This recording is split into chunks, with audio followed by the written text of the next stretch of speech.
Ready, set, go.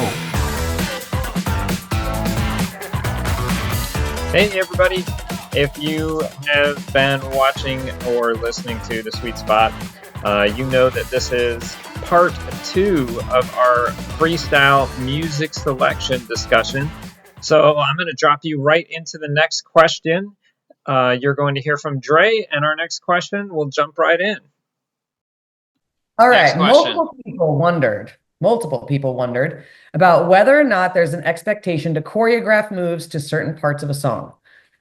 Do you do that as a player? Do most players do that? And as a judge, does that impact scoring? It's a great question. That's a lot of questions there.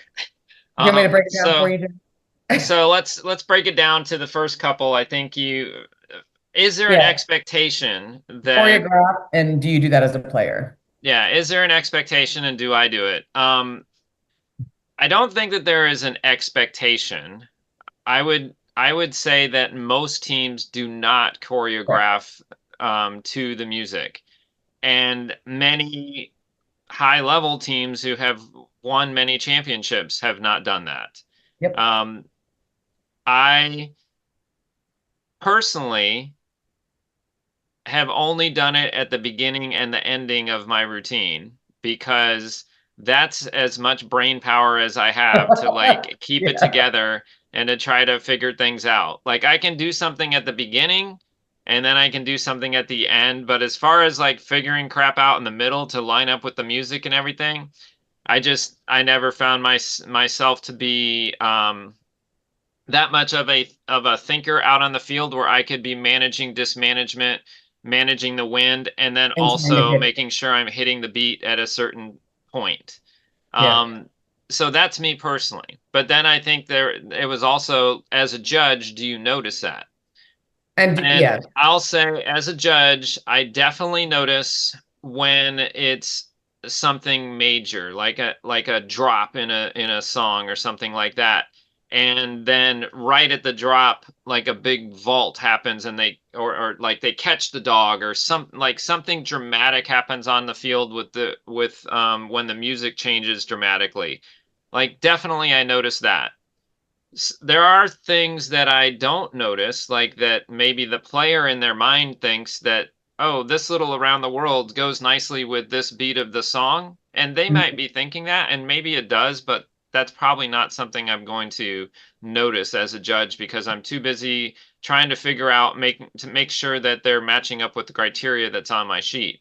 So I'm probably not going to notice something like that. But I'll definitely say there are players, and the more dramatic the change in the music is, like the more dramatic the move is that matches the music, the more likely the judges are to notice.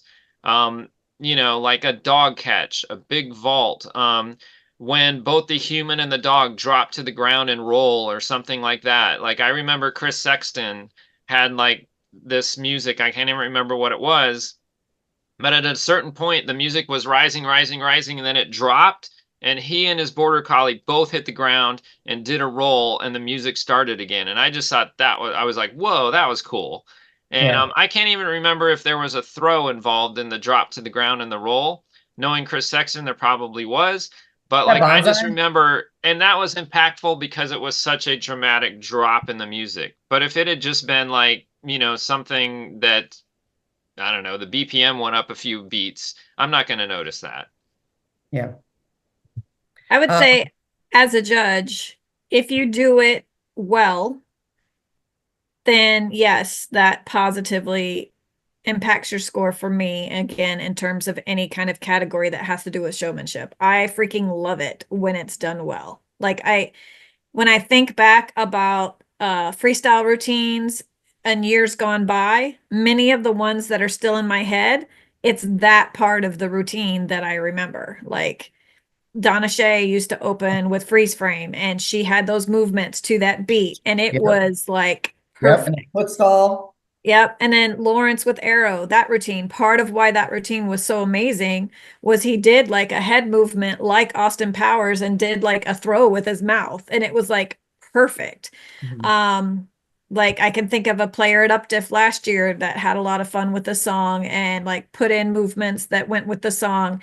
And I still remember that part. I mean, so yes, as a judge and, as someone who judges locally all the time and stuff like that, it definitely, if it's done well, it is memorable and it will impact your showmanship part of the score for sure.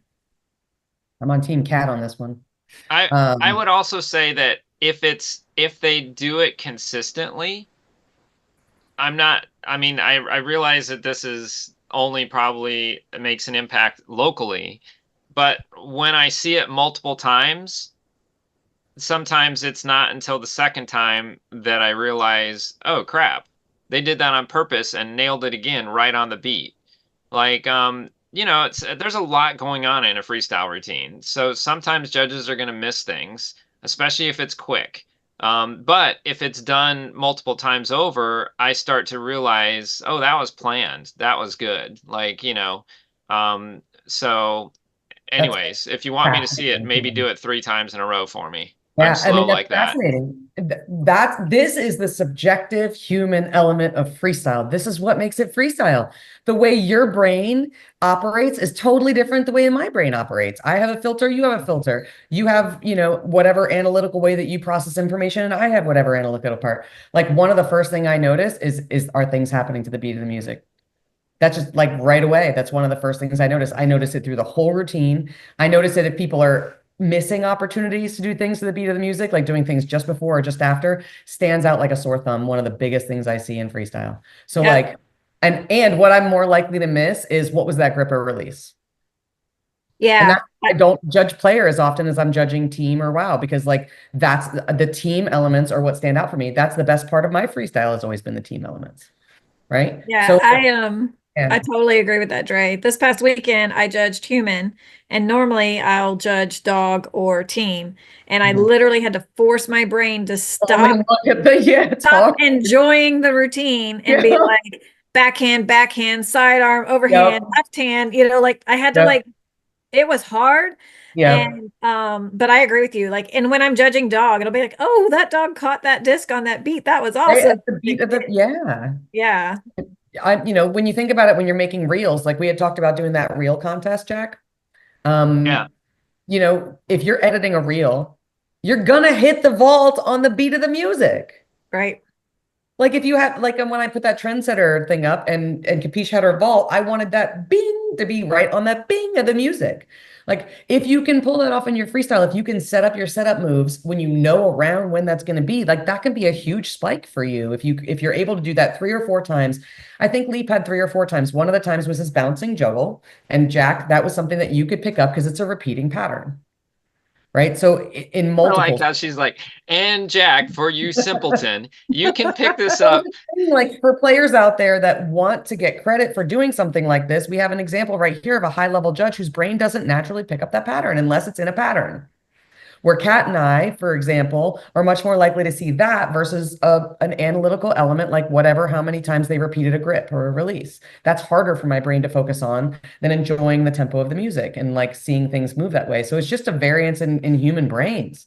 So if you want to hit all the elements in marketing, if you want somebody to get a message on your website, you got to tell them 3 different ways. You got to show them, you got to give them a picture, and you got to tell them in text, right? It's the same thing in freestyle. If you really want to get across the musicality in your routine, do it 3 different ways. So wait, right? I'm supposed to be texting the judges in the middle of my freestyle routine? Yeah. Well, and you can do it with, if you want to say that as an example, as a human, you can do something to increase the beat by like by clapping or doing something in your routine to show that there's a tempo coming. If you want to use that example, right, that could be one way. And another way could be, doing the thing in a repeating pattern. Boom, boom, boom, boom, boom, boom, boom, boom, boom. It's kind of hard to miss that, right? So for people that don't naturally see those things, would be easier to see in a pattern. And then 3 or 4 times throughout your routine, hit something to the beat of the music. And then people like Kat and I, who naturally pick up those tempos, are going to see all 3 of those.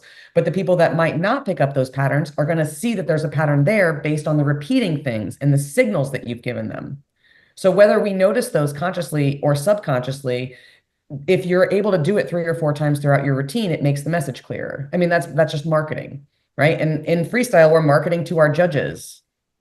I agree with, and I think that's an excellent way to look at it as marketing. You're marketing yourself. You're marketing what you're doing out there on the field. You want to make a positive impact in how the judges are feeling about your routine. As somebody that has no natural rhythm, Kat can attest to this. And I can't dance, I can't sing. I love music, and I do want to market to the judges. And so if you're a beginner, or maybe you're just a tone deaf person like me, and you can't, match a beat like when you're out there with your body, um, the beginning and ending of your songs are the easiest place to put that stuff in. And in my mind, easiest for the judges sitting in the chair to notice at the very beginning or the very ending of your round.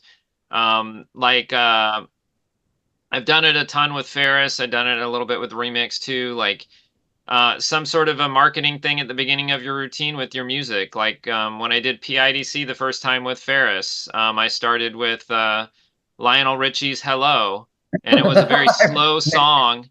And then I did a record scratch on, I edited in a record scratch, and then the first beat was like a nasty big beat from the Beastie Boys going into "Fight for Your Right to Party." So it was like this um juxtaposition of this super slow song and then a drop to a big beat. And that was obvious to a judge.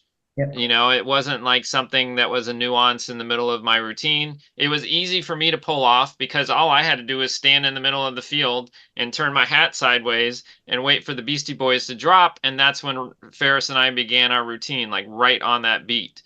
Again, super easy for me to do because it's at the beginning. I'm not having to think through it at the end, and it's a way to get my judges going, oh, like that right away.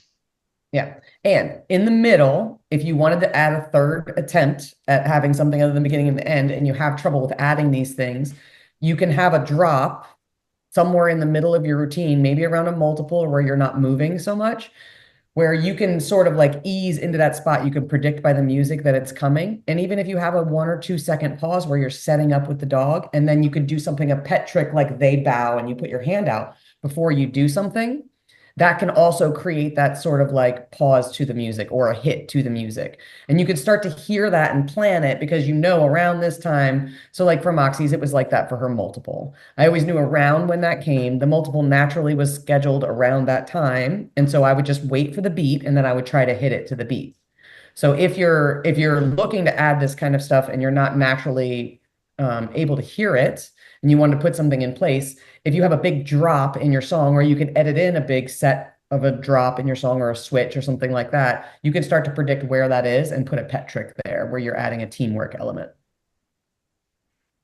Yeah, and I think what Dre said there too, that's really helpful, is if it's in the middle of your routine, you can't always guarantee that you're going to be at this exact moment in your routine because stuff happens. Your dog might drop a disc rolled off out of the way and you had to go get it, and now you're 3-4 seconds behind or whatever.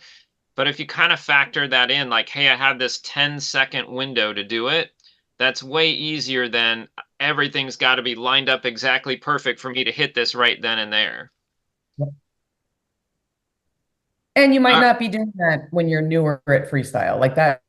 Like I said in the beginning, this might be something that once you've had your 2 minute routine and now you're like, okay, I got my 2 minute routine. Now I really want to be battling in the top 15 or top 20 teams. These are elements that you can add that will help to advance your freestyle to a higher level, like a little bit higher scores. And it's just a little bit, but if you get a quarter point all the way across the board, that adds up to points. I like that you said that, Dre, because like definitely like this is not something that I would have been messing around with when I could only throw a backhand. Yeah. Like if I can only throw a backhand, I'm going to get way more points learning how to throw other throws than I am trying to figure out like something with music. If I don't have good dismanagement, like focus on those things first. Get at least the basics of those down. But like Dre said, now we're talking about like little quarter points that could influence the judges one way or the other. Yep. And for those, 5-10% of teams out there that the passion of the music is what got you into it, and you can only throw backhand, jump into the song, man. Enjoy every single minute of it. And when you learn the throws, you learn the throws. All right, let's jump into the next question. Roxanne Freeman asks, do lyrics ever help a team? Maybe timing a big disc catch to a word like fly, or do judges just not even pay attention to lyrics too much? What do you think, Dre? I think that that's we've covered it we've addressed it a little bit about sound drops. I think that verbal drops are the same thing. If you have a pow or a bang or a chorus drop in at the beat of a music, certainly specific words like fly or hit or that sort of thing. But again, we're getting into that it could be really hard to time those things. Maybe if they were in the chorus or there's a certain line or a couple sentences in the chorus that communicate that message, it would be an easier target to hit reliably inside your freestyle. But I would say trying to match up a word would have the same impact as hitting a drop. And for some reason that feels harder to me. I don't know why.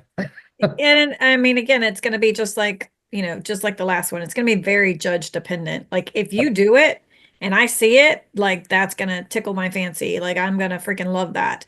But, other judges are going to notice. This past weekend, I was judging Skyhounds, and player had a song, and I forget exactly what the word is, but it had something in it like fly or whatever. And both Colleen and I, who Colleen was also judging, she said it. She's like, "Oh, if Kira could do such and such when that part's going on, that would be amazing." And we both thought the same thing. So there's two of the four judges on that panel who heard something and saw a missed opportunity, like, oh, she needs to like do something there to go with that, with those words. So whereas Jack probably would have never even heard the words, like, Actually, I did hear the words, thank you very much. And I was thinking the exact same thing that you guys did when it happened. And it was airbrush, not fly. Yeah, that's right. Yeah, airbrush. So maybe words are more valuable or impactful in general for humans than just a drop or a beat of the music as far as picking up patterns. Yeah, maybe. Or maybe it was just because that's such a unique word to have in a song, airbrush. If you want to brush a disc, that's for sure. I would feel like I need to do a brush during the airbrush right? part. I mean, by golly, if she had done an airbrush, we would all been like, "Whoa!"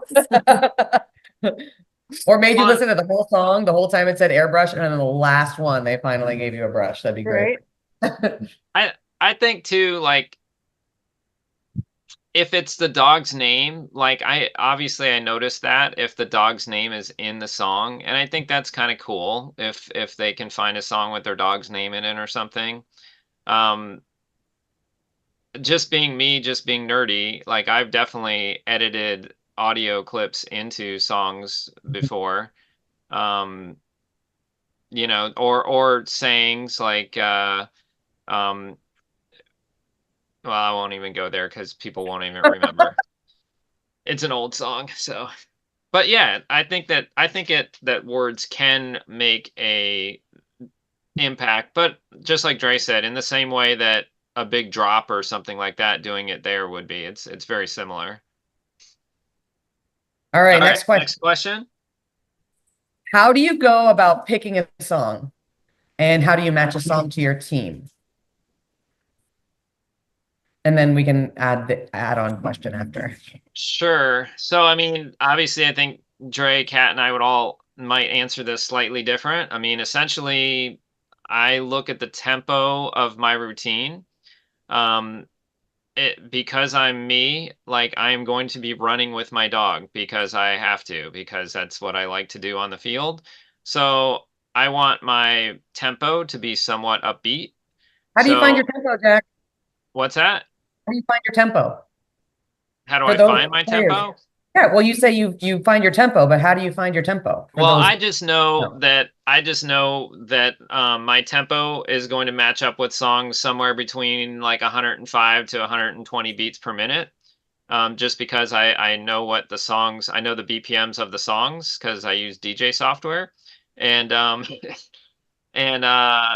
so basically I'll take a video of my routine.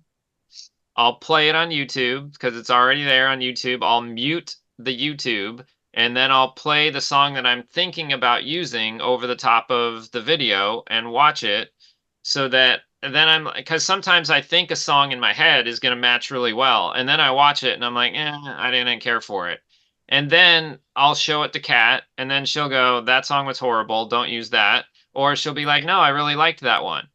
Once both Kat and I agree, I'll shoot it out to a couple other people and I'll just be like, tell me what you think. Like, does this seem to go? Because I mean, it's not Why just am I not on about that list? what's that? Why am I not on that list? Because you hate 80s music. Oh, okay. Please continue. I was like, wait, we're freestyle buddies. Why aren't you sending me freestyle music? Okay, never mind. I mean, honestly, it's mostly when people are here at the house. Like, it's not easy to send because I'm playing it on Windows Media Player while watching it on YouTube. So it's mostly like Right. I'm at an event or people are at the house and I'm like, hey, what do you think of this with this? But that's, to me, the easiest way to look at it is like play it over the top of a video of you and your dog and like see how it makes you feel, see what you think about it, and then, see what your friends think. And pick a friend that's going to tell you the truth, not be nice. Oh, Because it's so good, honey. You're gonna do great. It's so good. right. Exactly. I don't want that kind of feedback on that. What do you think, Kat? For me, back when I played freestyle, the way I would pick a song is something that made me feel good, something that like tapped into my emotions, some kind of, song that meant something to me in the past or something like that. And then uh, you know, play it with a video, make sure it fits kind of a thing. But Cat's yeah, it very has to, into the lyrics too, though. Like, I am. like if the lyrics don't like she just said, if they don't mean something, then she's like, Yeah. I don't even know what those lyrics are about. Meanwhile, I'm like, who cares? It's got a good beat or whatever. But Yeah. I mean, if it has a fantastic beat, it might override that. But if it has some very distinct lyrics that have nothing to do with me or my dog, then it's not staying. Like it's not, Right. like, but one of my, biggest joys in our life is to find songs that fit our dogs that also fit lyrics. Like having Mickey play to "Oh Mickey, You're So Fine." Like that's the only time she ever did freestyle, and it was specifically so she could do freestyle to that song. Right. One of my big disappointments in life is that the "Oh Yeah" song from Ferris Bueller does not match Jack and Ferris. Like we've tried. I'm like, I would love for them to play to that song, oh, but I'm cooking it up for PIDC next year. yeah, like he's gonna have to really mess with it because as it is, it does not fit them. They've played to it once or twice, but it just doesn't fit. Whereas luckily the Spice Girls song totally fits him and Spice, so that worked out really well. But Well, anyway, it has to mean something. Ferris and I are both getting slower, so now I think it works. I worked Yeah, out. yeah, that's true. That's true. But anyway, Dream could come true, Kat. yeah, maybe. What about you, Making Dre? dreams happen. That's why she's a pothead. We're making dreams happen. Right? We're making stickers. I'm on this. I'm gonna make that happen. What about you, Dre? How do you pick music? Sort of a mashup of what you guys do. So, like Kat, lyrics are very important to me. So I usually pick lyrics that connect to me and my dog, whatever our I don't know how to explain it, like our energy, life force, aura, color, vibe. Like Moxie was in your face, all out, screaming, raging, no stopping her, unstoppable force, Black Betty, like she was going. And I think for me, the lyrics they're important to me. It has to match what's going on with me and that dog, what I'm trying to communicate, what I'm trying to represent as a dance or a total presentation or performance. So I usually have several songs on a list. I have a big old list of freestyle songs that I like. And if I'm looking for one for a dog, I'll look through my whole list and see if there's any in there, because I picked all those because of their lyrics. Like, I don't know what dog they're going to go with yet. I just like the lyrics. And so I'll go through those, and if I don't find anything I like there, then I'll think about what is popular right now that I can connect to lyrically. Then once I have some stuff that I like lyrically, I'll look at beats per minute. Like Jack said, I'll take a video of the dogs without doing freestyle without audio over it, and then play the song over top to make sure that the beats per minute work with their striding. So as I'm watching the dog run, does their run stride approximately match the tempo of the music?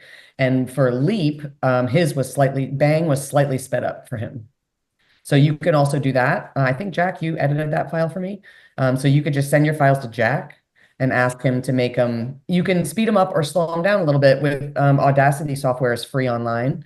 If you're looking for a free option for that, but you can slightly speed up or slow down a song also to really dial it into the dog's tempo. And Leap's song was, it was a little bit slow for him.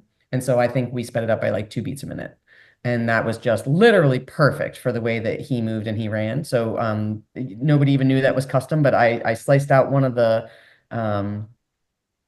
sections in the middle that was a little bit slow and sped up the beats per minute. And then that worked perfectly with our freestyle. The next thing I look at is drops. So people send me freestyle music all the time. I'll listen to it. If I don't hear a drop in the first 30 seconds, it's out. Done. So unless I'm chopping off the first 15 or 20 seconds because it's a slow intro, I'll chop off the first 15, 20 seconds for slow intro, and I'll look for a drop in the first 15 seconds. So I want something to happen in my first set in the music, not just a droning from first set to second set. There has to be a big drop between the first set and second set for me somewhere. And then a drop in the middle and a drop at the end, minimum. So even if it's the greatest lyrics in the world and it's a great tempo and I love the song, if it's monotone across and it doesn't have any big drops, it's a no for me. Even if this is just pet peeve as Dre was talking, but like even if you do nothing else, it's relatively easy to edit the beginning and ending of your song.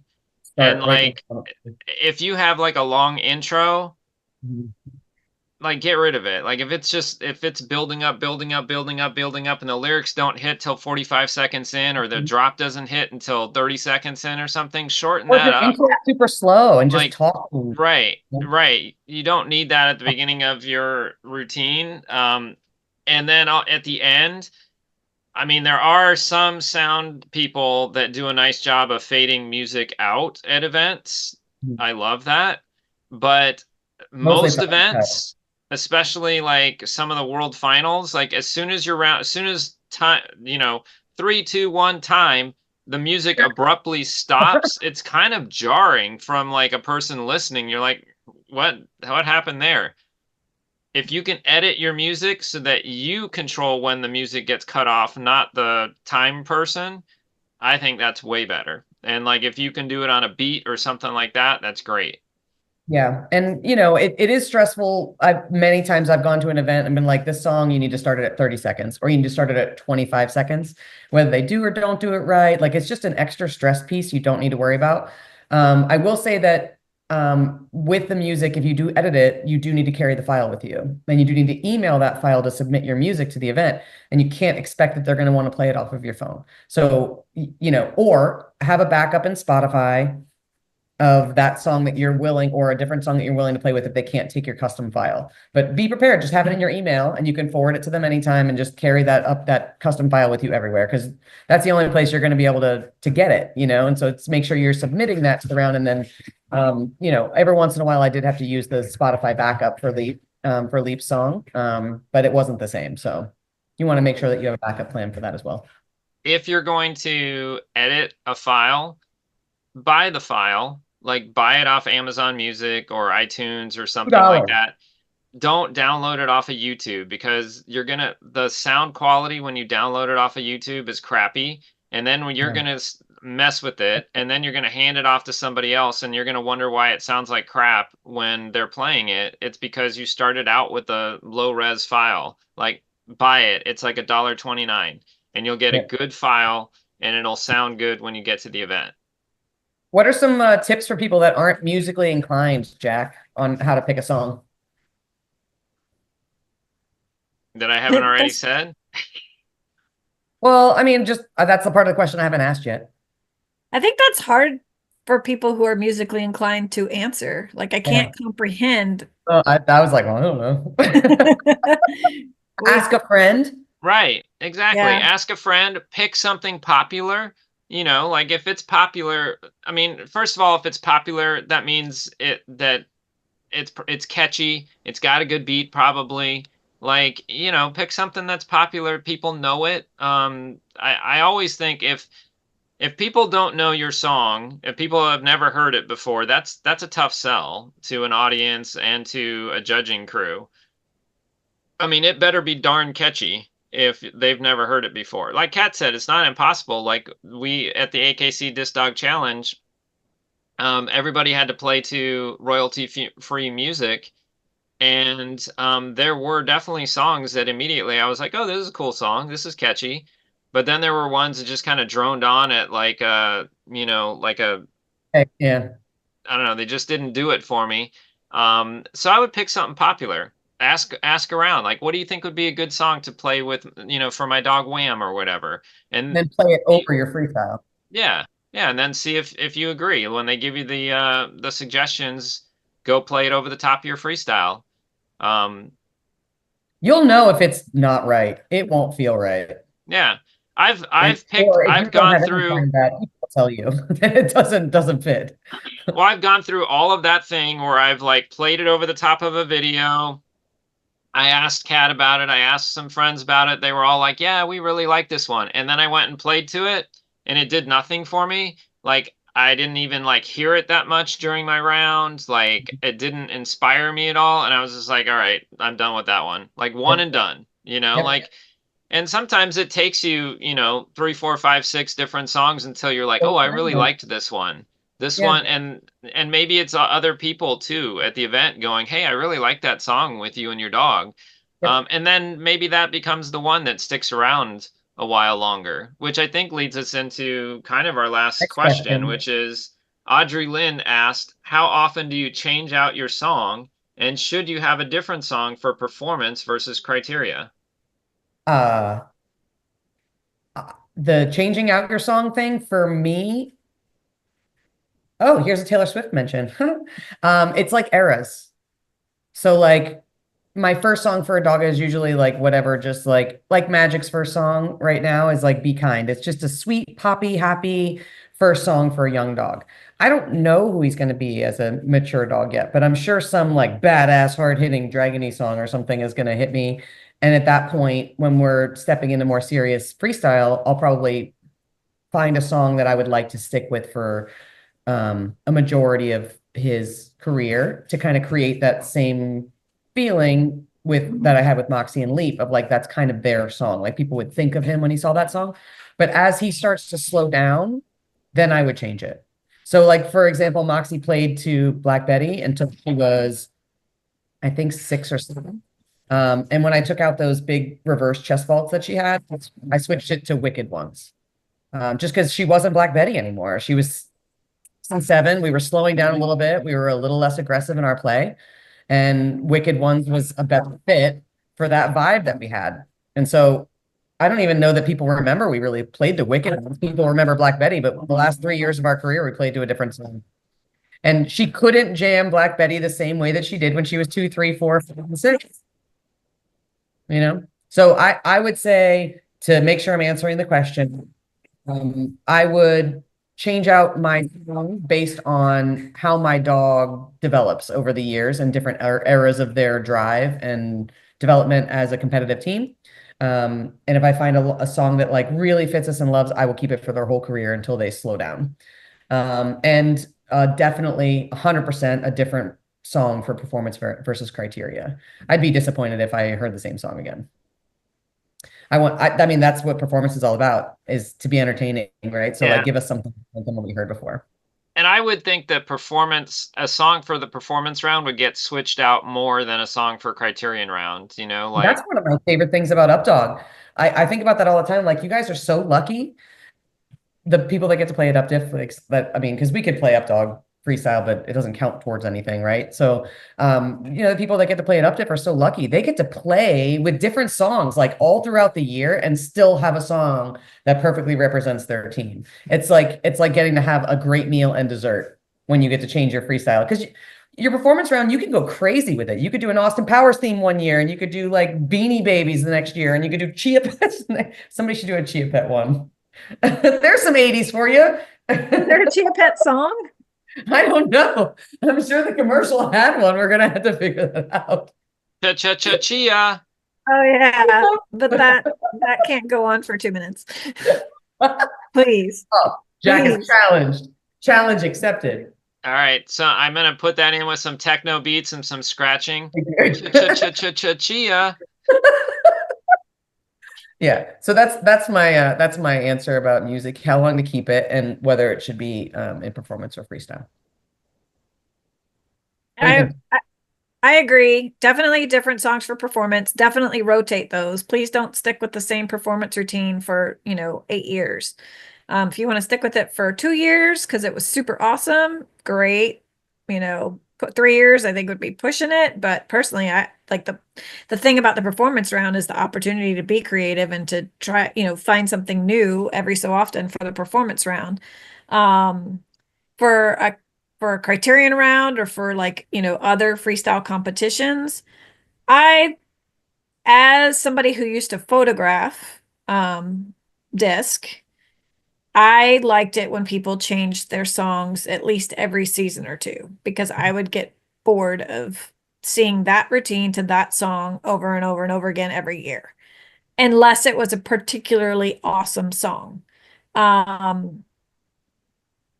So I like people changing, but I will allow for the fact that sometimes you just find the right fit, and Perfect. that's okay. What about you, Jack? Yeah, and I think I mean, just from my own experience, like with Spice, I think her go-to song that I went back to frequently was the Spice Girls song. It just always seemed to fit her.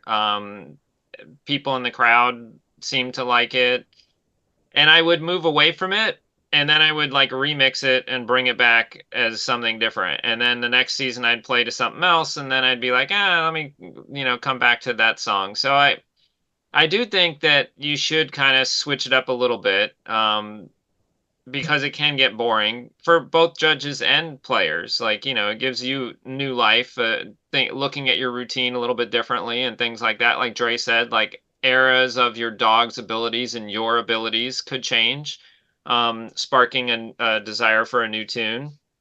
But I mean, to me, Andre and Moxie are always going to be Black Betty, and like she can switch up the song and stuff. But I mean, that's just become like, because she played to it for so long, that's their song. I like that about my dogs too, at least having one or two songs that, like, sadly dogs aren't with us forever, and when they're gone and I hear that song on the radio, it brings back good memories. And that's a super cool part of this sport, and being able to select a song. And if you don't ever stick with a song long enough, then you don't get those opportunities. You don't get to hear that song on the radio. That's maybe another thing too. When you select your songs, like if you're always selecting obscure death metal songs, going back to death metal, you're probably not going to hear that on the radio too often, and you probably aren't going to get a good memory. But if you pick some song, classic rock or a pop song that's super popular or whatever, yeah, that's going to pop back up. You're going to be like at a grocery store, and you're going to hear it on the sound system or whatever, and you're going to remember. And I just think that that's a really cool part of the freestyle experience. Yeah, there's a last part to that question, Jack. Since we're talking about it, we're answering it, but we haven't asked it yet. So before Kat answers, just go ahead and throw the rest of the question in, and then we can make sure that that's in there. Yeah, so Birgit Locklear added to this: once you have gotten good feedback about a song and you like it, should you change it? Does it bore the judges? And like Dre said, we kind of started talking about that, but Kat, what did you want to add? Well, it wasn't exactly on that exact thing. The thing that I was going to say was, Jack, you've changed songs throughout the dogs' careers. You haven't stuck with one like all the time. Like you said, like Spice always goes back to the Spice Girls, but there are other songs that you play. When you played with Ruckus, you had a variety of songs. It's interesting which ones later on become their songs when you hear them. Like you played with a variety of songs with Ruckus, but Crazy Cheering is the one that I remember for Ruckus, and you played with a variety of songs for Tally, but there's several that when I hear them, I'm like, oh, that was one of Tally's. That was one of Tally's. So you don't have to stick with one song the whole time to have that happen. You're As right. for judges But you getting, do have to stick with it for a while. Like if you're just yeah, constantly several swapping it years. out, oh, then right. you But I don't think if get you this do attachment. right. I think if you do a whole season, then or 2 seasons, that's like enough to stick with it.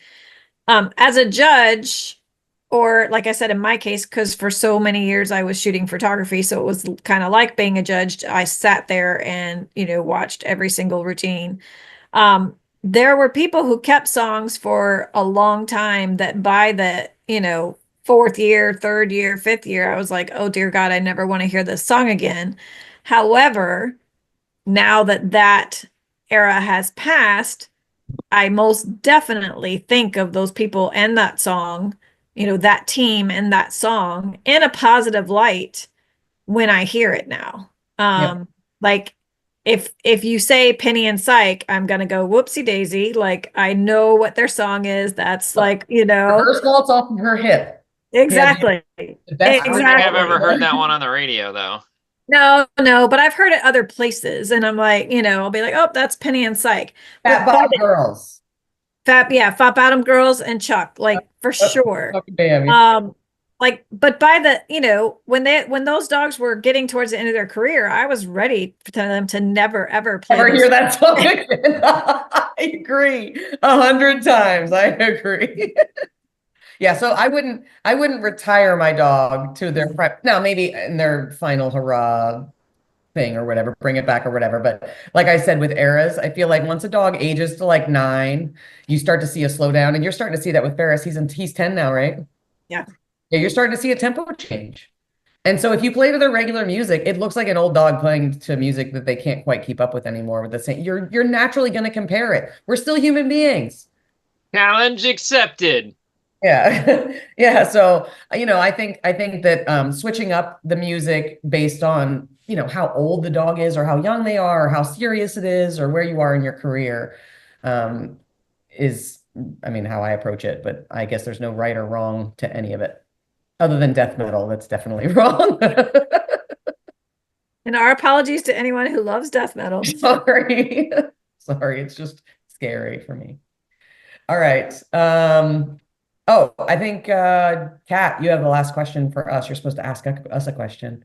But I Jack think we didn't kind of hand- already hit that pretty good. I don't think we need to go there. Why don't we switch to the time warp?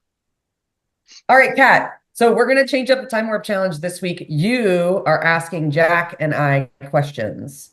So we both have the same question, 5 questions each. And but we're gonna alternate back and forth. So Dre's gonna answer, I answer. Why don't we do Dre answer, I answer, Dre answer, so that Dre's not always the first. Does that make sense? Yeah. All right. Time Warp Challenge Unlimited. Jack, what is your favorite song that you've ever used in freestyle? I think Fight for Your Right to Party. Okay. Dre? Other than the really offensive Forgot About Dre, I would say Bang. Okay. Dre, what genre would you never use for a freestyle I song? think we've answered that fully. Death Jack. metal. Yeah. Yeah. Jack? Like classical, new age, like anything slow. It's got to have like a good driving beat for me. Like anything slow, I would say no. Okay. Jack, are you old enough to remember when we had to bring our music on a CD? Yes, I am. I had to help so many people burn their Burn them music to a CD. Yeah, and then that CD would be in your bag for a long time, and it would pop out of the case and like get all scratched, and then you'd like hand it over to the person, and they're like, "This is not gonna It doesn't play." work. Okay, so the real answer to this question is how many copies? I had at least 2 copies of each dog's freestyle on a CD going into finals, at least 2 copies because of what Jack just said. The CDs would get scratched. We'd test them before we leave. We'd burn them before we leave. I had a 500 count of blank CDs, and I would burn them right before I would go and pack 2 of them. And usually one didn't work. So yes, we brought CDs. We bought big packs of blank CDs and burned our songs to them and brought them Frisbee dog contests. And now people just walk up and they're like, well, it's on Spotify. Just pull it up. Not the same. Not the same. All right, what's the Great. next? I think we kind of covered this already, but as a judge, Dre, would certain genres jar you and perhaps impact your score? Oh, death metal, yeah. Death metal, and I would say, no, it's just death metal because somebody could have a real like for example, Chaz King has some really like cool like ethereal music sometimes for his stuff, and I wouldn't play to that, but dude, they sell that stuff. Like that's great. So I don't have anything against anything other than music that scares me. I don't want to feel like I'm getting yelled at. And I just don't feel like that death metal-y kind of music contributes much to the musicality of freestyle. And I am scared of it. Jack?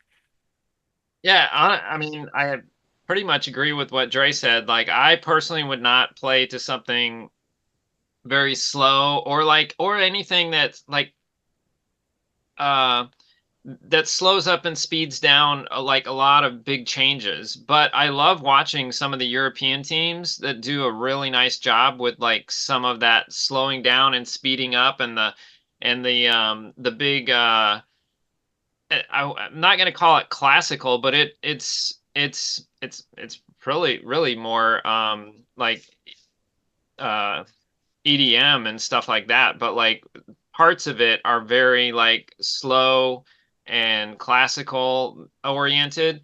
I personally would not play to that, but I like when they, like Dre said, when they sell it, if you're really playing to it, that can look really cool. What was the question, Kat? As a judge, would certain genres jar you and perhaps impact your score? This is why we have a 1-minute limit, by the way. Yeah. Well, that's why this is Time Warp Unlimited.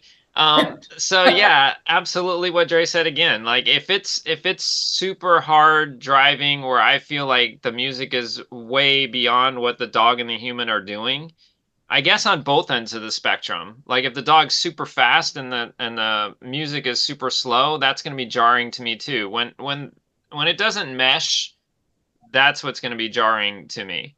That and country.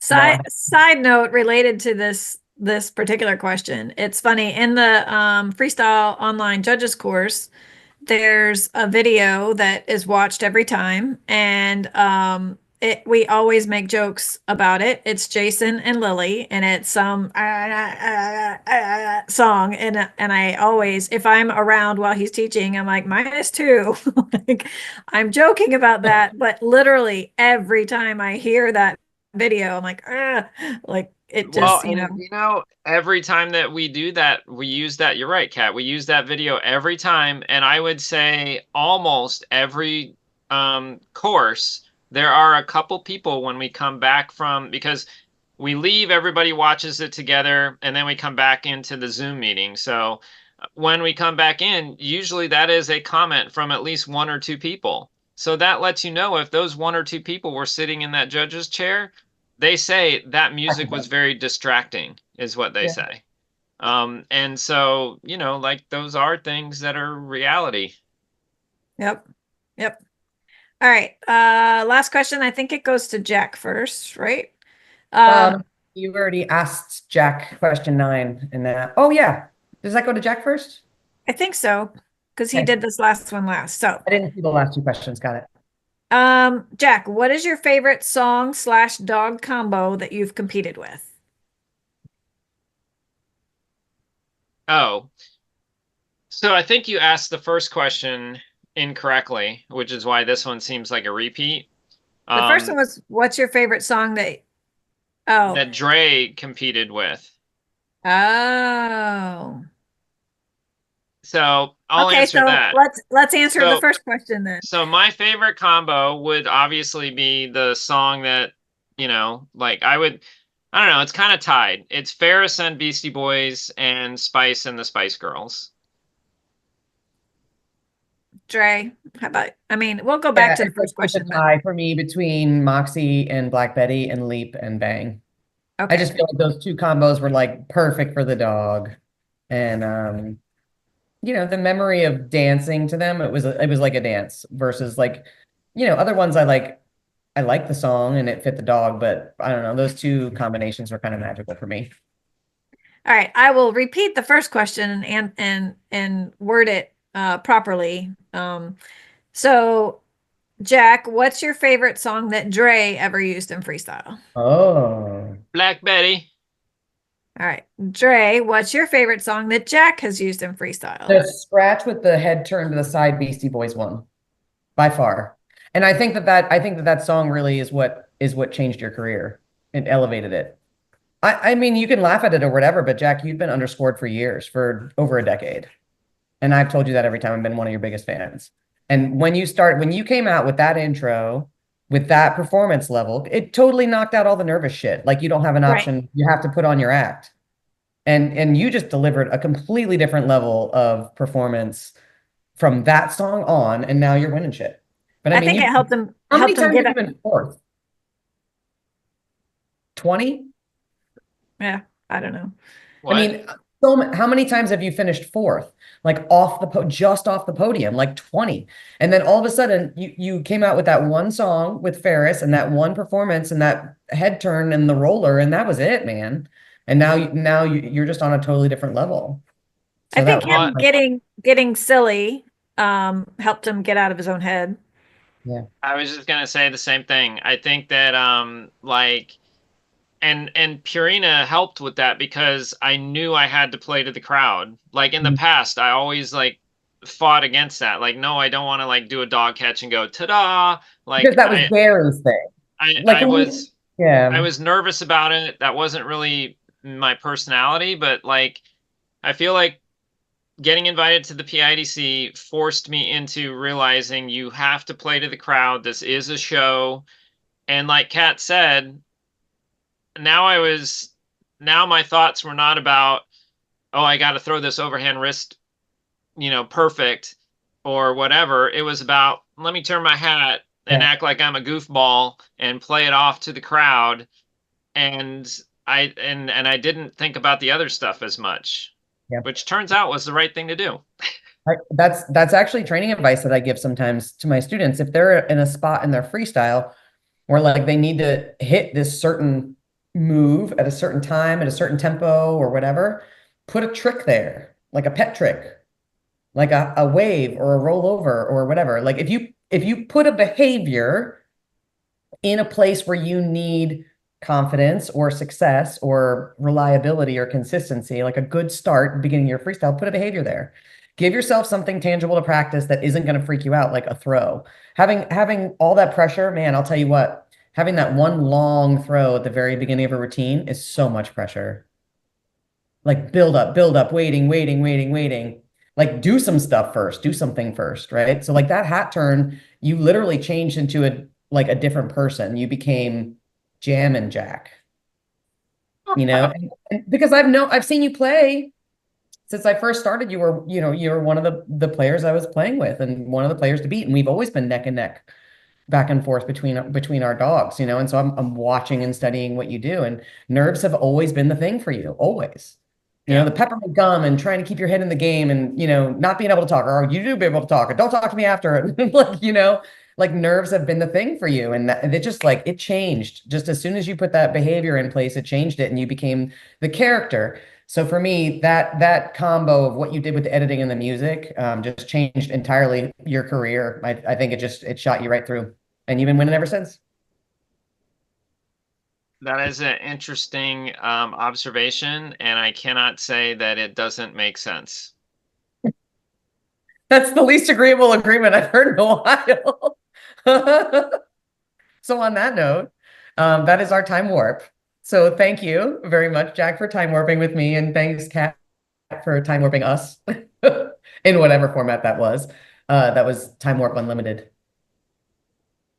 All right. Well, Dre, thanks for co-hosting with me. Kat, you podhead, thanks for joining us. It's always fun to have another person on board with the podcast, and a lot of fans out there. I think there's a lot. I think the podcast is starting to catch on. We've gotten more comments in Facebook, which, if you don't know it, man, I mean, that's super motivating to Dre and I. When we Yeah. get a few comments on the episode, and we know you liked it, we know you listened, that just gets us fired up for doing the next one. And so thank you for doing that. And Dre, did you put out the post already, or is it coming out? I'm posting it as soon as we're done here. So today I'll be putting out a post asking you guys for your Frizzgility questions. So you guys are really loving our origin posts where we talked about the history of Updog. And we had several requests for doing the origin of games. And so we're starting with our 3 original core games. And we're going to do an origin episode for each of them. So we want to hear what your Frizzgility questions are. If you have questions about Frizzgility, the origins of Frizzgility, anything Frizzgility, I'm going to be putting up a post today asking for those questions. So look on the Updog discussions page for that. And please give us all the feedback. The questions that you guys had have just been phenomenal. About the music thing I'm super excited about. This is one of our ideas. It's great for us to hear what you want to hear. So we're happy to talk about it. So look for that post later on today. All right. In the meantime, guys, we hope that we see you out on an Updog field playing soon. And be kind to each other. And be kind to your dogs. Have a great day, guys.